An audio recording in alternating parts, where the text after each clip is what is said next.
একবারের কথা, এক গভীর জঙ্গলে বাস করত এক বুদ্ধিমান শিয়াল। তার নাম ছিল লালু। সে বনে সবার সাথেই খুব চালাকি করে চলত আর নিজের বুদ্ধি দিয়ে বিপদ থেকে বাঁচত।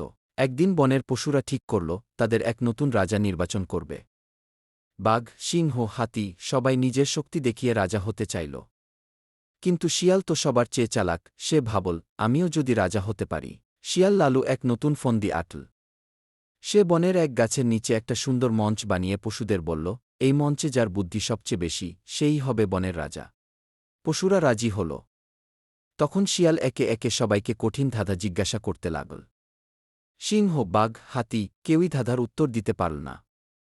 আর শিয়াল, সে তো ধাঁধা জানে ভালোই, তাই একের পর এক ধাঁধার উত্তর দিয়ে বনের সবার মন জিতে নিল। এইভাবে শিয়াল লালু তার বুদ্ধির জোরে বনের রাজা হয়ে গেল। আর তারপর থেকে সে প্রতিদিন পশুদের বিচার করত, সবার সাহায্য করত আর বুদ্ধি